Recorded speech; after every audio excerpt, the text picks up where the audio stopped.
जैसे ही सरिता जी रसोई के दरवाजे पर पहुंची, अंदर का नज़ारा देखकर शर्म से लाल हो गई। सरिता जी का बेटा राहुल सरिता जी की बहू सोनी के कुर्ते में हाथ डालकर उसकी गर्दन को छू रहा था। छोड़ो ना राहुल, कोई देख लेगा। कैसे छोड़ दूं मेरी जान। राहुल बिल्कुल अपनी मगन में अपना पूरा काम करके छोड़ा। सोनी को भी मज़ा आया क्योंकि किसी ने राहुल जैसा काम नहीं किया था। इतना सुनने और देखने के बाद ही सरिता जी दबे पैर रसोई से वापस आकर अपने कमरे में चुपचाप बैठ गई। क्या बात है, चाय नहीं बना कर लाई तुम? सरिता जी के पति जी रामू ने पूछा। अरे वो बहू बना रही थी, चाय तो मैं आ गई, थोड़ी दो आवाज़ लगा लेनी, तभी बाहर डाइनिंग टेबल पर कर सबके सब साथ पी लेंगे। अच्छा, इतना सुनकर रामू जी अपना अखबार पढ़ने लगे, लेकिन सरिता जी चुपचाप बैठकर ज़मीन को निहार रही थी। तभी बाहर से सोनी की आवाज़ आई, मम्मी पापा चाय पी लीजिए। दोस्तों, वीडियो में आगे बढ़ने से पहले वीडियो को लाइक और हमारे चैनल को सब्सक्राइब करके प्लीज़ हमारा सपोर्ट ज़रूर कर दीजिएगा। दोस्तों, चलते हैं आज की कहानी की तरफ। रामू जी उठकर कमरे के बाहर चल दिए, मगर सरिता जी जाने के ख्यालों में गुम थी। योगिता, सोनी चाय के लिए बुला रही है, कहाँ खोई हो तुम? अरे मुझे सुनाई नहीं दिया, चलो पहले चाय पी लेते हैं, बोलकर दोनों बाहर डाइनिंग टेबल पर आकर बैठ गए। सोनी ने चाय के 4 कप लेकर डाइनिंग टेबल पर रख दिए और चारों चाय पीने लगे, लेकिन रामू जी की नज़रें जो देख रही थी उससे वो चेहरा वो चाहकर भी नज़रअंदाज नहीं कर पा रहे थे। राहुल डाइनिंग टेबल के नीचे से अपने पैर से सोनी के पैर को मसल रहा था और अपना हाथ उसकी जांघों पर घुमा रहा था।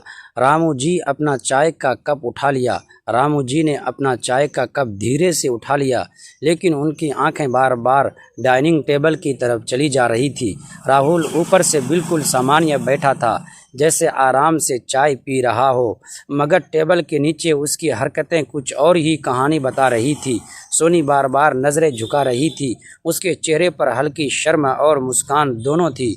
वह कभी कप की तरफ देखने लगती तो कभी चुपके से राहुल को घूर देती। सरिता जी भी वह सब महसूस कर रही थी। उन्होंने एक बार राहुल को आंखों से इशारा किया, लेकिन राहुल अपनी ही मस्ती में था। रामू जी ने खंखारते हुए कहा, राहुल बेटा, चाय पी रहे हो या कोई और ही काम चल रहा है? इतना सुनते ही राहुल थोड़ा संभल गया। सोनी का चेहरा तो एकदम लाल पड़ गया। उसने जल्दी से अपना पैर पीछे खींच लिया और कप उठाकर रसोई की तरफ जाने लगी। राहुल हंसते हुए बोला, अरे पापा आप भी ना?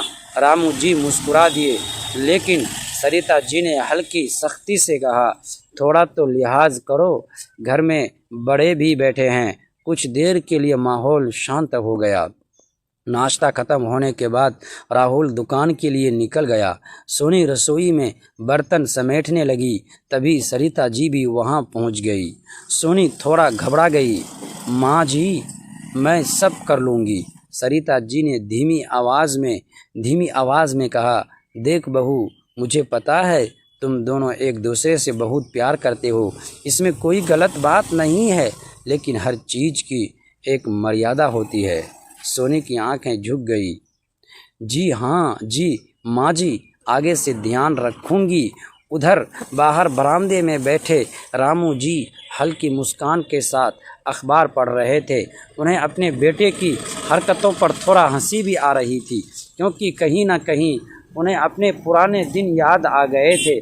शाम को जब राहुल वापस घर आया तो घर का माहौल बिल्कुल सामान्य था, लेकिन अब वह थोड़ा संभल कर व्यवहार कर रहा था।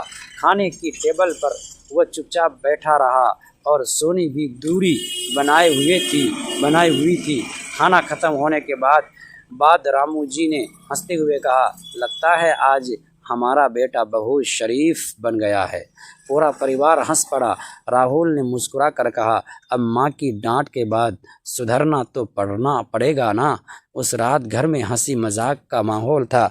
सरिता जी ने भी महसूस किया कि प्यार गलत नहीं होता, बस उसे सही जगह और सही तरीके से निभाना ज़रूरी होता है। दोस्तों, ऐसे ही कहानी सुनने के लिए प्लीज़ हमारे चैनल को सब्सक्राइब कीजिए और हमारे वीडियो को लाइक और प्यारा सा कमेंट ज़रूर कर दीजिएगा।